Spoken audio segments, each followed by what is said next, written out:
घर की कुछ मजबूरियां हैं जिसकी वजह से मैं रिक्शा चलाती हूँ। रोज़ का यही है, कभी 800 तो 300 रुपया रोज़ का किराए के मकान अलग कर देना। भीख तो किसी से नहीं मांग सकते।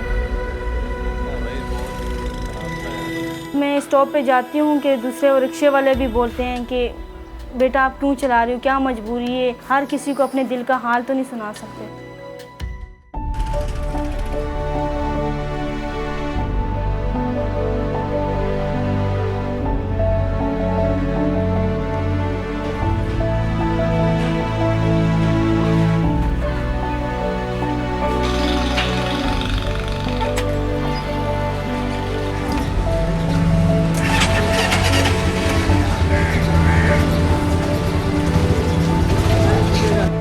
मेरा नाम अलीशा है। मेरे वालिद का नाम अब्दुल जमील है, जो कि 6 महीने हो गए इंतकाल कर चुके हैं। तो उन्होंने मुझे रिक्शा चलाना सिखाया। घर की कुछ मजबूरियां थी, जिससे अब्बू की उंगलियां वगैरह कटी। उसके बाद रिक्शा मैंने सीखा, मैंने चलाया, अपने घर को संभाला। मैं रिक्शा चलाती हूँ, मैं घर के अखराजात अफोर्ड करती हूँ। जब अब्बू ज़िंदा थे वब भी सही से आमदनी नहीं हो पा रही थी। अब्बू वफ़ात पा चुके हैं, अब भी मेरी आमदनी सही नहीं हो पा रही। हमारा कोई भाई नहीं, हम 6 बहनें हैं, कमाने वाला कोई नहीं है। मैं सबसे छोटी हूँ। 4 बहनों की शादी हो चुकी है, एक मेरे से बड़ी, एक में हम लोग कुंवारी हैं। और मैं इसी वजह से रिक्शा चला रही हूँ कि हमारे घर के अखराजात पूरे हो जाएं। बाहर इस माशरे में लड़की का रिक्शा चलाना ठीक तो नहीं, लेकिन घर की कुछ मजबूरियाँ हैं जिसकी वजह से मैं रिक्शा चलाती हूँ। 8वीं तक है, 8 पढ़ी हुई हूँ। मेरी उम्र 17 साल है और मैंने जॉब की बहुत कोशिश की, पर मेरी एज नहीं है अभी लगने की कहीं भी।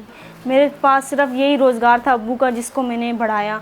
पर अब जिस तरीके से महंगाई है, हमारी अफोर्ड से बाहर है। हमारा किराए का घर है, हम नहीं अफोर्ड कर सकते। पेट्रोल भी महंगा हो गया है और सवारियाँ भी नहीं बैठती हैं। मैं फिर भी चलो कोई रियायत कर लेती हूँ कि चले जी हमारे घर की चूल्हा जल सके, पर फिर भी लोग नहीं बैठते। मैं सुबह निकलती हूँ 8 बजे, शाम 7 बजे अपने घर आ जाती हूँ। रोज़ का यही है, कभी 800 तो 300 रुपया रोज़ का किराए के मकान अलग कर देना, फिर किराया भरना, फिर कभी लगती भी है कभी नहीं भी लगती।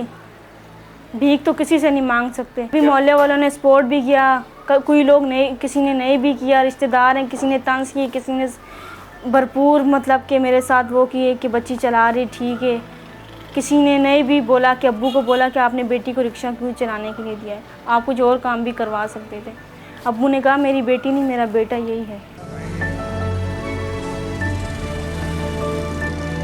सुबह अड्डे पर निकलती हूँ तो लोग कोई हंसते भी हैं, कोई सही भी हैं, कोई सपोर्ट भी करते हैं। रिक्शा पंचर भी हो जाए या ख़राब हो जाए तो लोग फिर भी साथ दे देते हैं। मेरे वालिद ज़िंदा थे तो मैं पूरी कराची में घूमती थी। जब से वालिद की वफ़ात हो चुकी है, मैं इस इलाके से बाहर नहीं जा सकती क्योंकि लड़कियों के लिए कोई सेफ्टी नहीं। मैं स्टॉप पे जाती हूँ कि दूसरे और रिक्शे वाले भी बोलते हैं कि बेटा आप क्यों चला रही हो, क्या मजबूरी है, खुशी से, या आप लड़की ज़ात हो, आप क्यों चला रही हो। तो मैं ख़ुद उनको बोलती हूँ कि मेरी मजबूरी है, घर की परेशानी है। हर किसी को अपने दिल का हाल तो नहीं सुना सकते। पैगाम देना चाहूँगी कि अपने माँ बाप का सहारा बने, जो भी लड़कियाँ हैं, क्योंकि इस माशरे में लड़की का माँ बाप के साथ खड़ा होना बहुत बड़ी बात है। पर हुकूमत पाकिस्तान से मेरी अपील है, मेरी दरख्वास्त है कि मुझे अपना घर दिया जाए।